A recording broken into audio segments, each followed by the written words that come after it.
Now I want to talk about the glottal stroke. So many people have asked me what a glottal stroke is. And of course, Manuel Garcia, when he finally discovered the vocal folds, the vocal cords, and how they worked and how they closed and opened, described it as a coup de glotte, a blow of the glottis, right? And so the glottal stop, the glottal stroke, became very, very popular for a while, and people were singing, everybody was getting better, everybody knew exactly, and then all of a sudden, people started doing what today we call a glottal stroke, that is the bad one, and which we're going to describe, and all of a sudden, the whole theory got thrown out the window, and people stopped using it. It's interesting what Caruso said in his book about the glottal stroke. He said, if you hear someone singing with a glottal stroke, it means they're singing too far forward. Now, let's talk about the glottal stroke. If I take a breath and I close my vocal cords, put the breath pressure against the vocal cords, and then open, that's a glottal stroke. Listen. Ah, ah, ah. Ah, eh, e, o, oo. And the problem is I can sing that way. I can go, ah, ah, ah.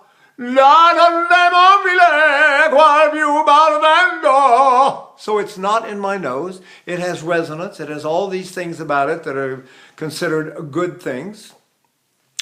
Except that it wears on the edges of the vocal cords, and people get nodules, and sometimes if they're singing dramatic music, get nerve damage on the vocal cords. It really can be a disaster for a singer. Now, if you do it the other way around, and you do what let's say, Lily Lehmann and Tetrazzini and Caruso and Laudi Volpi and an endless number of singers, like in previous video I talked about Gili, Beniamino Gili using the mini-sob.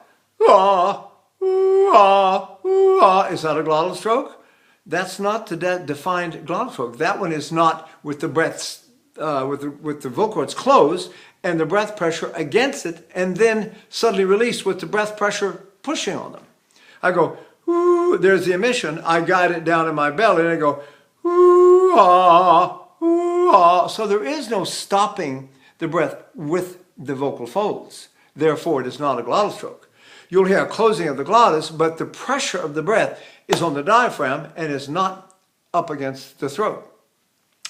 Some people use the Valsalva maneuver. Lily Lehmann was famous for that. Had an incredible career and sang. She was 79 years old or something. And you go, and you can hear the breath stop, and it stops by medical definition, stops when the vocal folds are closed. It's an exhalation that is stopped with the throat.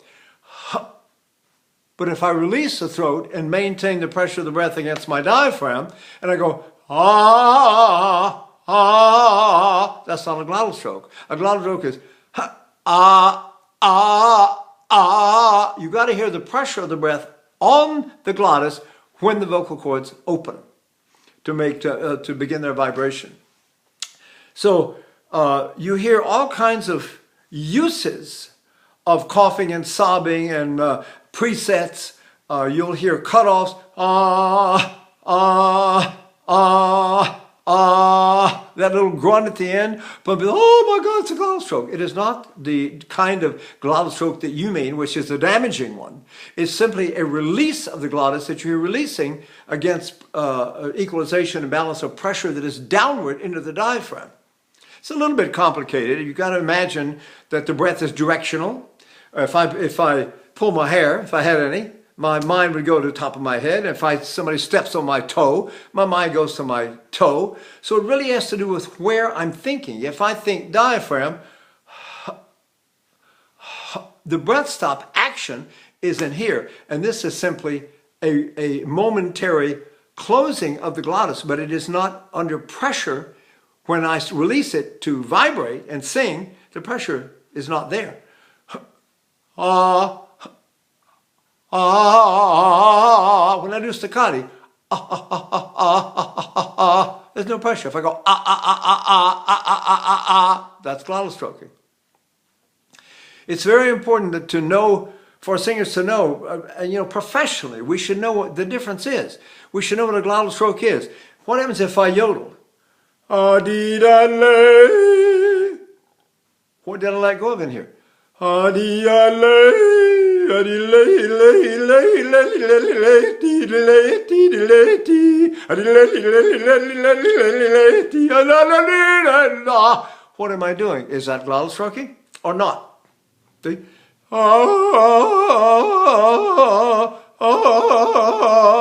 What is that? The Tarzan Yell, remember? Johnny Weissmuller won the pig calling contest in his home county and later on used that pig calling yell to be the yell of Tarzan as he swings through the jungle on his vine. Does that hurt the voice? No. He did it for a lifetime. Never cost him a thing. A lot of singers sob. Hipólito Lázaro was another famous, a Cuban tenor with a magnificent voice who made a huge career. They like to compare him to Caruso and all kinds of stuff. Caruso was probably the most famous singer in history, but he was also the most famous person who used the glottal cutoff.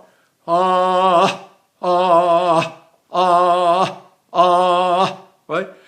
It's like going, happy birthday to you, happy birthday to you. You hear country preachers doing that. And Moses in the burning bush. And you hear them going, because it makes the voice carry. That old tradition of traveling around and preaching from a stump in the forest someplace made the voice carry like crazy. And that's what the opera singers do. Some of the great cantors use the mini-sob all the time. We don't really know how to imitate them because you need text and style and knowledge. And my wife is a liturgist, so she knows all about the Jewish liturgy, and she is an invested cantor, which means she has a 4-year degree from cantorial school. So what do they do when they go?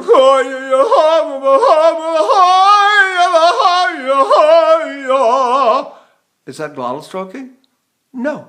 Because there's no pressure on the edges of the vocal folds, which means the glottal closure. There's no pressure there when they open. And a true glottal stroke has to have and when they open, you hear that the pressure of the breath is up against them. And when the pressure of the breath is down away from them, maybe one of the best ways to identify it is the different kinds of staccatos. If I go,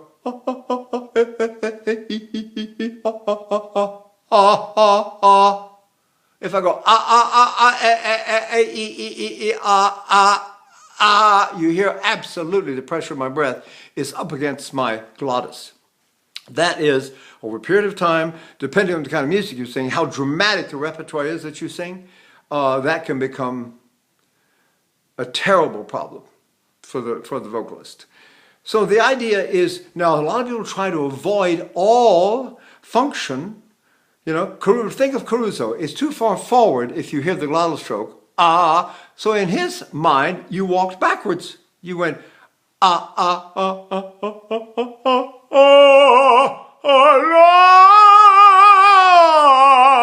and that takes all the pressure off of the glottis by imagining that you're moving back behind it. See? So people have all this, when you talk with your voice scientist friends, they know the name of everything and how everything functions, but none of them have really sung like Caruso yet. Neither has anybody else. So we're still, what the heck was he talking about when he talks about the glottal stroke is too far forward and you've got to go back behind it? What is that stuff? And then he talked about the vowel is very far back and low in the throat. What in the world? See? Nowadays, it's got to be everybody's trying to get the vowel, the phonation distorted to the point that the pillars of the glosses close, fauces close, and everything gets narrow like that, and they think they're getting forward. What they're doing is killing their resonance. On the other hand, you have the other school, the yawning school. Hi, how are you today? Well, you spread the throat open this way, see? Both are wrong because they're both actions. You shouldn't be making action in your throat. You should breathe. Direct the breath down here and go, If I go, that is not a glottal stroke. A glottal stroke would be, would be, a breath stop. here. The breath stop that Lily Lehman talked about was on the chest. And that's called a Valsalva maneuver in medicine, which is you lean the breath on the diaphragm and you stop the exhalation with the throat. So, in fact, they say close the throat. They don't say close the glottis, but as far as we singers are concerned, it's the same thing, right? You breathe. Down behind you, this is Caruso and Lily Lehman and Tetrazzini and a few of the great singers that always breathe way down behind you, not to mention Richard Tucker and Leonard Warren and a lot of great singers, Sieppe, a lot of great singers that we knew, Birgit Nielsen, who else? Zinka Milanoff, probably the greatest singer I ever heard was Zinka Milanoff, and she breathed absolutely in her lower back, and Jerome Hines was another one. So they all breathe in the lower back. Joan Sutherland. So when you breathe back there and you go, now, if I'm going to sing, what should I do with that breath that I have back there that Caruso called massive respiration required for great singing, and Manuel Garcia called the superabundance of the breath, and Giovanni Lamperti said you should have your breath developed so that it's at least 1 year greater than any capacity you might need with the music you're singing now. So always keep it 1 year more than you need. But the idea is that once I have the breath, and I'm full of air down on my lower back now, what do I do with it now? See? And so it's interesting that Mario Domenico, who had this fantastic career and sang Otello 467 times and never had a vocal problem, stopped his here. He used to demonstrate for me. I had lessons with him for about 5 months. And he did this. He'd go,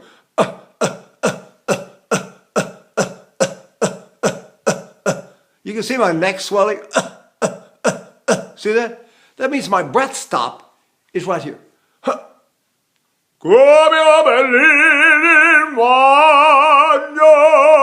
You can sing that way perfectly well. He did.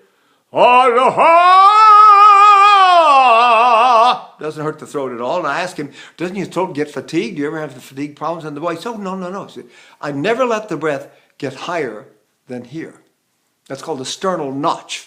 And if the breath stops here, it doesn't get in my throat. My throat's fine. And by the way, his career was the proof of the pudding, because it's funny, he studied with, what's his name? I've forgotten his name. I'll think of it in a minute. But anyway, all the other students who studied with him never did anything. And Delmonico had this fantastic career that lasted forever. He died of kidney disease at 67. He never had a vocal problem, right? So the whole idea is it has to do with stopping the breath. There. And Tetrazzini still in the sternum. But none of those are glottal strokes. And then you have Lily Lehman said on the chest. And then Aureliano Pertile said on the pectoral muscles.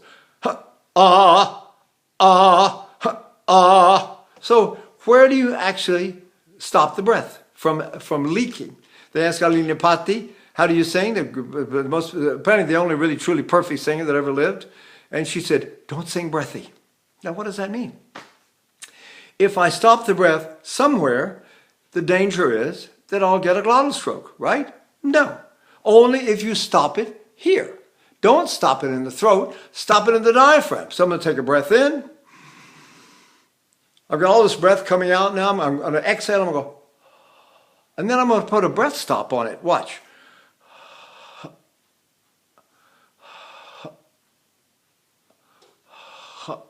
You hear the sound that the vocal cords make when they do touch, but what happens when I let go? It's silent. There is no pressure on the glottis, on the edges of the vocal cords when I open. And that's the way I sing. I sing like that. So I go,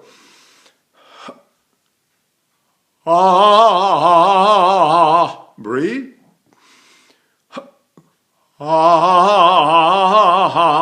And there are all kinds of ways. There's all the sliding back and down. If I slide back and down, I get breathe. Then I go, that would be Caruso's behind the glottis attack. See? So it's in and down, sliding back like you're swallowing a raw egg or something. You're going, I did a video called Sliding Back and Down, and the whole idea is that you're going this way and the breath does not come up against the throat. If you sing here, tetrazzini is set against the sternum. So you go, huh. Now she said lean the breath there like a ladder against the wall. Go, huh. She didn't say how heavy the ladder is, which I think was the mistake in the book. Should have been clear. How heavy is it? Huh.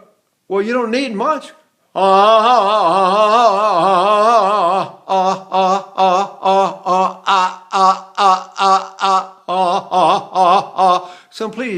Completely different attack on the throat, and in the throat you feel completely one of them. You feel that the vocal cords are closed, that the edges have got pressure on them, and you hear that pressure jam up against them, and then they attack. Lily Lehman said to jam the breath against the chest. So the jamming is done here, and nothing happens in the throat. And it's interesting the way Dame Ava Turner, who was a student of Manuel Garcia, because that was the great problem with the coup de glotte, the glottal stroke that came down from Garcia, and everybody, you can't do that. But Dame Ava learned to sing this way, and when she described it in master classes, I was in the Metropolitan Opera School and what they called the Catherine Law School at that time, back in 62, 63. She gave master classes, and she kept talking about the invisible throat, the invisible tongue, the invisible jaw. So you take a breath, and then you get invisible, and you go, ah, ah, ah, ah, ha, ah. So if you sing in these two different ways, one way is you can hear in the sound If I sing like that, right? I sing, what's a good example? That's all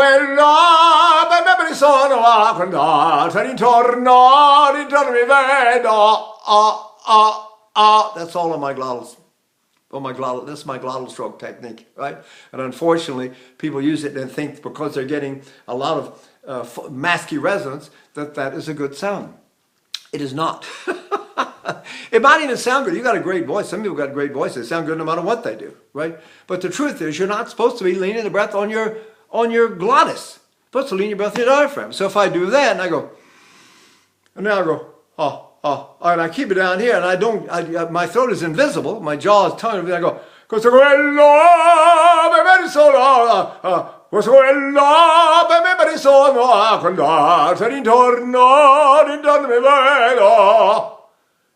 of all, it's a different sound, and I've done enough singing in my life, about 40 years of endless performances of the youthful hero category, Jugendlicher Fach, Jugendlicher Held, Jugendlicher Heldisches Fach, they call it in Germany, the youthful hero category.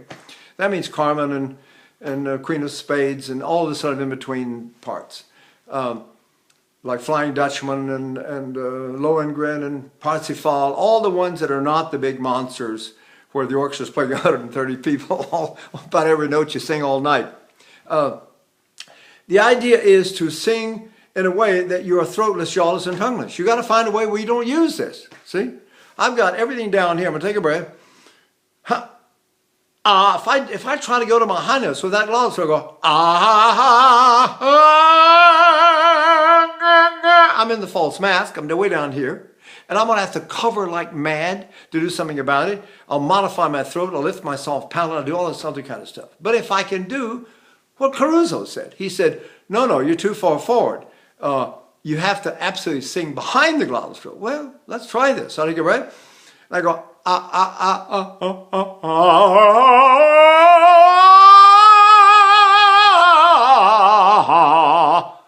People don't know what the open throat is anymore. We'll talk about it another time. But the open throat, I did one video on the open throat, and people say, oh, no, don't you have to yawn? And I said, no. If I'm 81, I can get up and do all those high notes. Somebody counted them with 183, 189 or some high notes, just on one high note tape, The point is, if you can stand up and do it and prove the pudding, where are all these geniuses who got all these theories and ideas and they can't sing? Where are the singers? See? So if you really want to get that bite on your voice, you shouldn't be here in this one. Not there. You should be behind that. be up there. So I learned all these vocalises from great singers like ba ba ba ba ba ba ba, that closes your nose and throws your voice up into the true mask, right? What kind of attack would I have on ah? Ba ba ba ba ba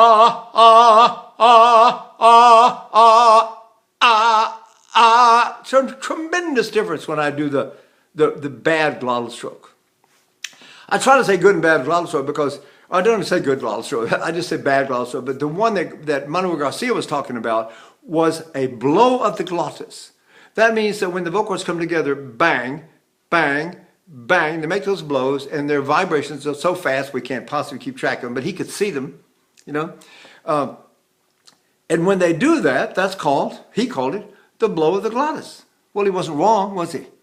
Except if you close them and seal them and press breath on them and then open them under pressure, you will definitely, eventually, at some point, damage the edges of your vocal cords. And if you're doing dramatic repertoire, you can damage them really badly. And we know some singers in the past generation who've torn their voices to pieces and damaged nerves and everything else, you know.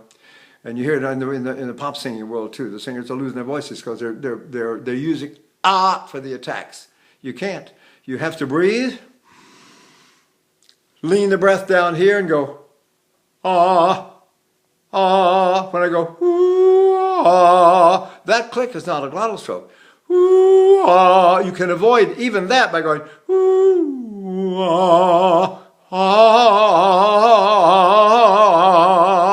but if you go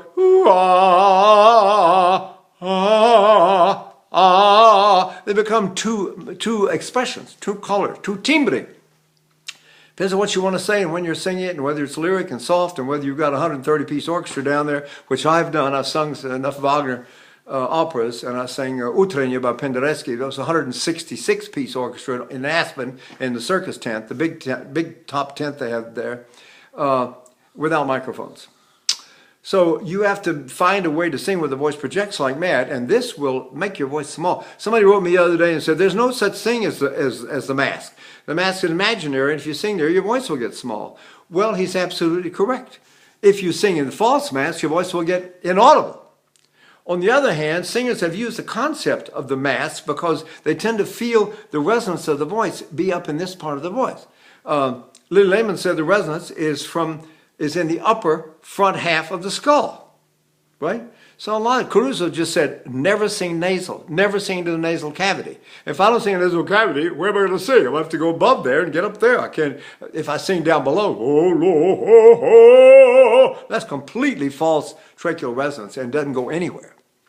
So a lot of this is the proof in the pudding. Once you're in the theater, it's a live theater, you have 120 piece players playing, and you got to sing, and 4,000 or 5,000 people. Guess what? You better find the true mask, or nobody's going to know you're there that night, right? Anyway, I hope that at least clears things up. Let's get away from this and take that action of the breath, which is going this way, turn it around and put it in the diaphragm and go